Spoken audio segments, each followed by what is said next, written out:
make dreams work. I want to celebrate my successes with people.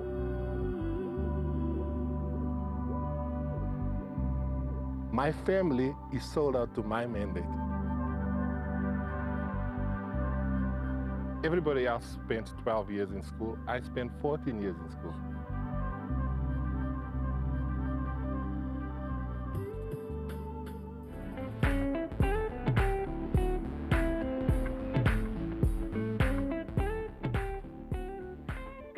To you and a very warm welcome. On tonight's show, we're joined by a gentleman who was my very first boss, right? So this individual was directly responsible for my first ever paycheck, but that is not why he is here with us tonight. Humphrey Birkenstock is the CEO of Christian community radio station Rainbow FM, and they have been influential in the building of houses, of community centers, of churches, of intervening in socio-economic challenges that the community is facing, and is in that capacity that he speaks to us this evening. Now the power dynamics have changed. Humphrey used to be my boss. I'm now running this ship here, so I'm going to abuse power just a little bit. And you're doing a brilliant job at it. I used to call you Bozala. But you know what I'd realized? As much as you and I go way back, I don't really know Humphrey and where he grew up and how he got to where he was. I just saw this tall, towering figure who was my boss. But talk to me about where you were born and raised. From a very poor background, like most of us do. Poor background, born in Kliptown, and went to 4 schools. I attended, because of my mother's work situation, I attended 4 schools, 2 primary schools and 2 high schools, 2 of them in Cape Town, about 3 years in Cape Town. Ended up matric in El Dorado Park in Johannesburg, and then had a stint at college to do my job, my paying job that time, was to do designing for printing, like graphic design. So you went and you studied and you did your stint in printing and graphic design. How then did you get channeled into broadcasting? I always loved the radio, but there was no way we could get on radio the time when I loved radio and when I wanted to be on radio. And when community radio started, I even forgotten about the fact that I wanted to be on radio, and I was not even part of that scene. I designed a shirt for my football team because I was a youth leader. And I designed the shirt, and the guys we were playing against, he loved the shirt so much, and he said, why don't you come design a shirt for our radio? And within a week, I was a co-presenter on the radio station. And the radio station was about 2 or 3 months old. But at the same time, you were quite heavily involved in community building. I mean, you speak about the football that you played in, the team that you were playing in. Where did that come from, that you wanted to be more than just an announcer? Well, I was involved. We were involved in I was a youth leader for about 8 years. In my entire youth, I was a youth leader. I had 400 people in the youth. And when I kind of semi-retired from the youth, I had nothing to do, so that's why we started the football. And I looked at these young people that were disenfranchised, and they were not taken serious. And with that, well, I also did promotion of musicians. And you did something on stage as well. I can't picture you acting. Oh, I did. Were you any good? Were you any good at it? I was in 4 plays, as a matter of fact. Four plays. Yeah. I don't want to tell you about the first 3 plays. It was all old state sponsored. Yeah. But my final drama I was in was called A Smile With Me. And I was one of the lead actors, and we had a 3-month stint at the Market Theatre. This is what I did before I started working. Yeah. I was still a student then. Yeah. Just a student going to start my job. And then I just walked away from the drama. I knew it wasn't for me. I walked away from drama. And then when I found the opportunity to do radio, I knew that this was going to be my first love. And you did not know that that was shaping you in the direction of your destiny? No, because there was just no opportunity. Yeah. I mean, I couldn't see the light at the end of the tunnel that a person like me from the background that we come from was going to be on radio one day. And when the community radio opportunity arose, I grabbed it with both hands. Talk to me a bit more about that background, those challenges that you faced. Well, we were always, I mean, you know the background that we come from. We were always the audience and those privileged people were in charge of the radio. And even though we adored them, we were fans, we knew that we could never get there. I mean, it was happening in my lifetime when I was an adult that the first black person was allowed on SABC. It happened in my lifetime. It happened in my lifetime when the first black person was chosen for a SARI award, like a music award. And we never thought that this was going to come, that we're going to be in charge of shaping and developing radio. More so when it comes to, I think, the Christian perspective. Because for a long time, there was a separation between media or broadcasting and faith. Yes, even though there was a Christian broadcaster at the time. So my background is completely Christian. I'm fully immersed in Christianity. I mean, I've been doing the youth work at the church. I was a board member in the church.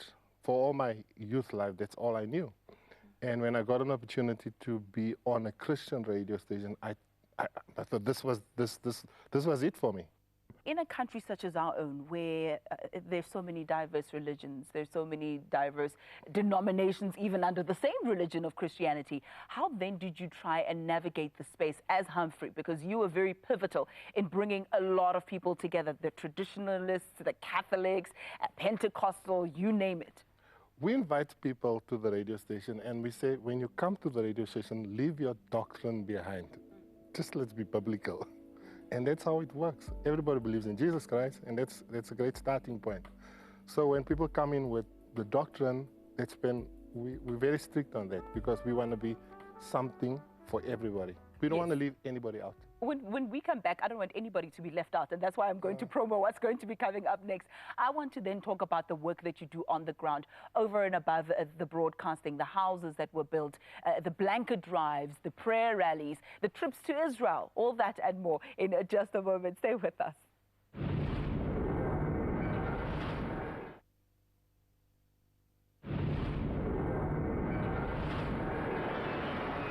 Welcome back. Thanks again for joining us. Humphrey Birkenstock is our guest this evening, the CEO of Christian community radio station Rainbow FM, among other things, because you're a very, very busy individual.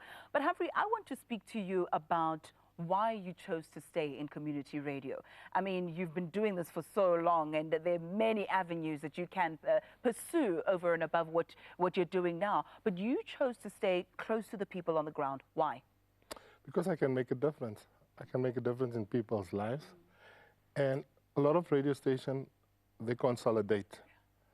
They want to get the best, the cream of the crop. They have a small team and work with 10 people. On the other hand, we have a staff of almost 30 on our payroll, and then another 30 volunteers. So we want to make an impact on these people's life. We can disciple people only one at a time. But the more interaction we have with people, better for us as a community station. And that's my passion with the radio station.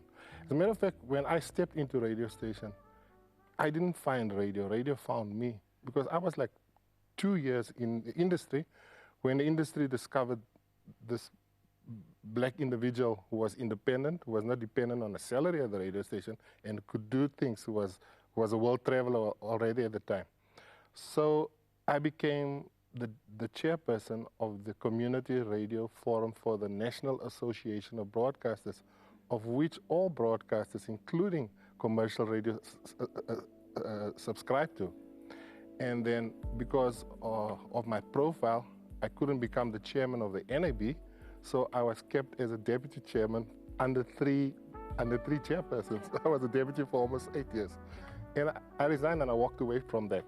I just wanted to give more attention to what we do. I wanted to make a difference in our radio station, because these were just all titles. What matters to me was getting the tire on the road and making a difference in people's life. And we've established a lot of people. I mean, we've established a lot of... You're smiling when I'm looking at one of them. I know I'm a product of... You're a product of Rainbow. Rainbow, yes. Not just you, many people have come to Rainbow, and we've launched them into their careers, and we don't hold anybody back, because we want them to find themselves. That's why we take on so many individuals at Rainbow. That's where a number of broadcasters actually cut their teeth. Community radio station is absolutely essential. But for me, you took your mandate over and above the airways and went down to the ground, building the houses. Now, that is why I got the Talk to me, title as CEO, because it's called the Chief Encouraging Officer. So you're the Chief Encouraging Officer. That is my title. Yeah. And you were part of it when we had an opportunity to start building homes. I was invited to Mexico via the UK. I spent about 3 weeks away from the office, where I built my first house. Actually built a shed in Wales as a trial to see whether it could work back home. Where it could work. Yes. So we went off. We were shipped off to Mexico, and in 1 week we built 5 homes. And when I saw the reaction of the people receiving these houses, these are people who didn't pay for the houses, not because we didn't want to charge them, because they couldn't afford to pay. But we gave a house to people that was living in a shack, a one-room shack. And by giving a person a house, you're giving them hope. Dignity as well. You give them dignity. Yeah. And the socio-economic intervention that you have, I mean, they're the prayer rallies that you host en masse, actually, where you pray for the various challenges, teenage pregnancy, drug and alcohol abuse, infrastructure development, and the like. Not just prayer, we do pray for people, but we have counseling. We do counseling. We open up our lines with the radio's resources. We will counsel people. It's good to pray for a person, but you need to understand what's the underlying problems of this person, rather than just saying, praying for you and God bless you. So we counsel people who are going through these struggles. And we will dedicate an entire week. For instance, we started on Monday morning at 6 a.m. We dedicated our entire week focusing on Tsepisong. So the people of Tsepisong got the chance to call in, and we got their leaders to address the issue. So we invite their leaders. We'll have like 3-hour shows, and then change them after every 3 hours with the community leaders of Tsepisong itself. And they spend the entire week on the radio. And I mean, we saw the fruits of that with the harvest of souls coming this morning from Tsepisong. And over and above that, it's not just local, although you are a community radio station. You go Urkant, you cross borders and take people on like a pilgrimage to Israel. Well, I like to call it the Holy Land. The Holy Land. Yes, we take people on a pilgrimage to the Holy Land, and that includes going to places like Egypt and Cairo for a stopover, show them the oldest buildings and one of the 7 wonders of the world, which is the pyramids, the Sphinx, and also the Nile River. And then we spend about 8 or 9 days in Israel, and we visit all the places where Jesus walked. Our tour is called Walking in the Footsteps of Jesus. You know, Humphrey, one thing that I'm hearing you say throughout this conversation is we do the blanket drives, we do the building, we do this. And yet I know for a fact that you're the one who spearheads a number of these things. You're one person who doesn't take no very easily. You don't take kindly to no. So why this focus on a team effort when I know at the heart of the matter that you're the one who bulldozes down those doors if they won't open by knocking? Teamwork make dreams work. So if we have a dream, it will be my dream alone. It will be my success alone. I cannot celebrate a success alone. I want to celebrate my successes with people. When I look back in my life, I want to say, how did I make a difference in people's lives? And that's why I work with a team. If I'm successful, they're successful. Yeah. How do you feel? I mean, Christianity comes under fire quite a lot of late, whether it's pastors and church, snake eating or petrol drinking or bling pastors, as you've been known. They've been making headlines for all the wrong reasons. What does that make you think when you look at the landscape and Christianity at large? You see, we bring a neutrality because you get extremists on both sides. You do get that. And God has placed us in a very particular position. Even though we're confronted with these issues, it's never placed on our lap that we have to make a decision on these things. We can only pray for these people. And we have to stay true to what God's word says about these things. But we're not condemning anybody. All we do is show people the word, show them the light. And let them decide for themselves. And let them decide for themselves. We believe all the churches in South Africa, they need to be respected and given their personal rights to exist and function. But we are saying as the Civil Rights Commission, which a whole range of people agree with us on, that the religious sector needs to be regulated. I know you're often confused for being a pastor. A lot of people call you Pastor Humphrey, Pastor Humphrey, Pastor Humphrey. What keeps you going? You know what's painful? Why I accept the why accept the title? so Because people get upset when you say I'm not a pastor. because they assume you're already fulfilling the role of a pastor. And I didn't have pastoral training for that, but they say you are the pastor in our lives. So not to upset people, I accept it. I want to know where to from here. The next chapter, the next frontier for Humphrey Birkenstock, and we'll find that out after we come back. Stay with us.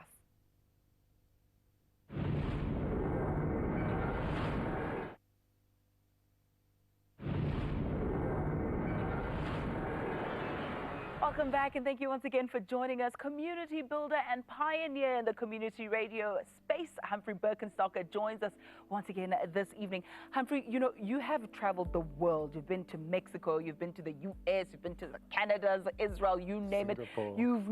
You've met your Benjamin Dubes of this world, your Fred Hammonds, your Donnie McClurkin, which is one of my favorites, yes.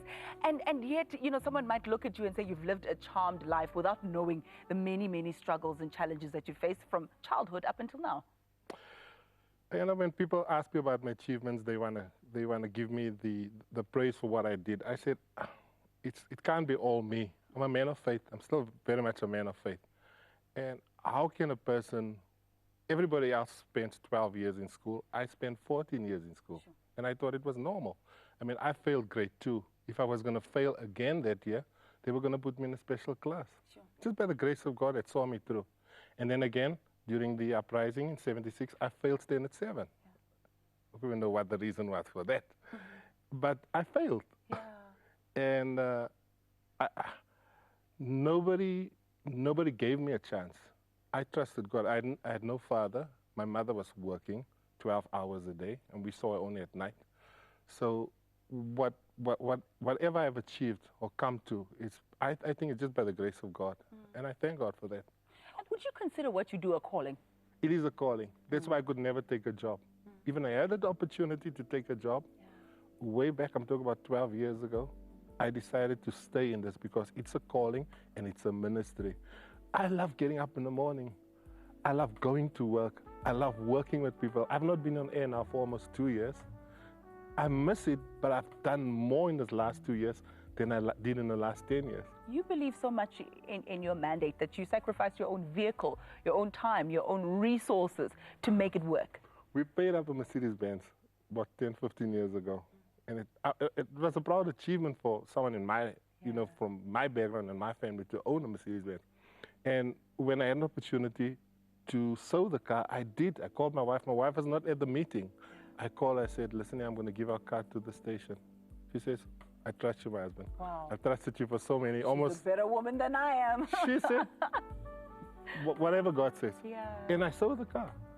And I talk about it nowadays. People talk it, CEO, luxury vehicles, but I buy, you know, it is tools to get the work done. Yeah. And God has supplied us with, I've never had an old car in the last, 5 years?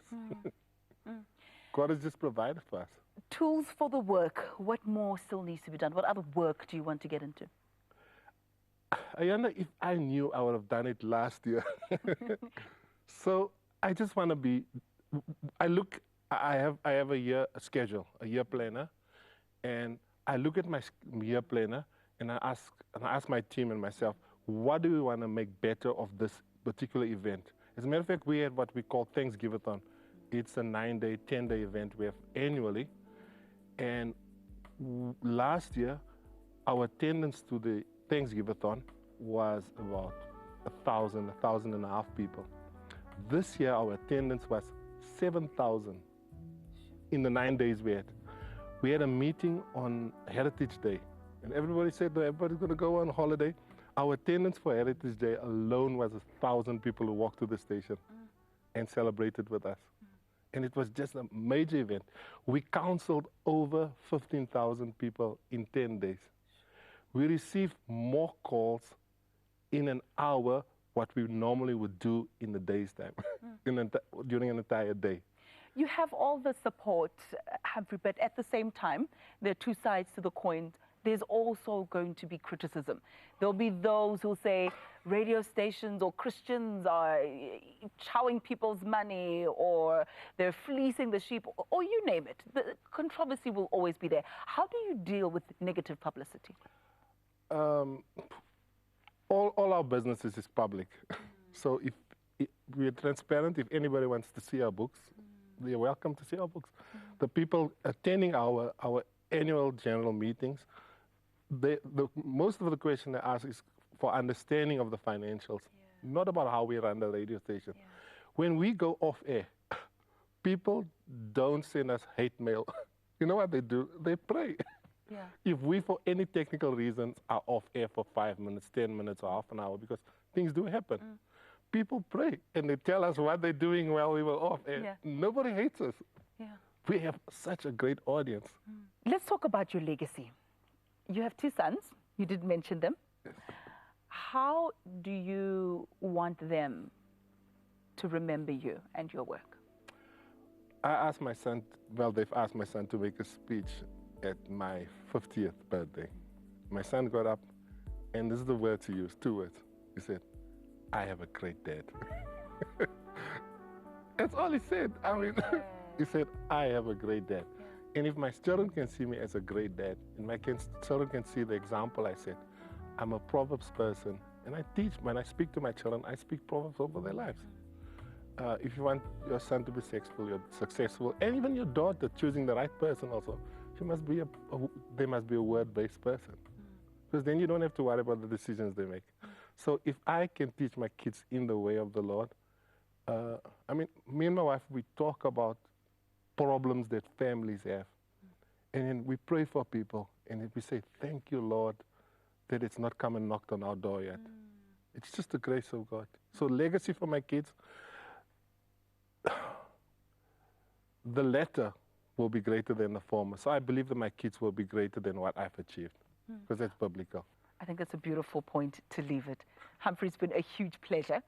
Thank you for allowing yourself to be led by me for a change. For the longest of time, you were leading me, but I thank you so much for that. Going over and beyond the call of duty, way past the broadcasting mandate. Humphrey Birkenstock, ladies and gentlemen. And thank you so much for joining us. And next week, we speak to another visionary who had dreams, goals, and aspirations and managed to achieve them. Good night. God bless.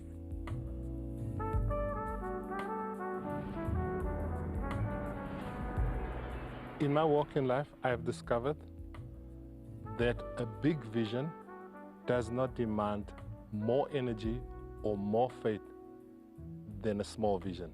God will not take you where His grace will not protect you. My name is Humphrey Birkenstock. Good night. God bless you.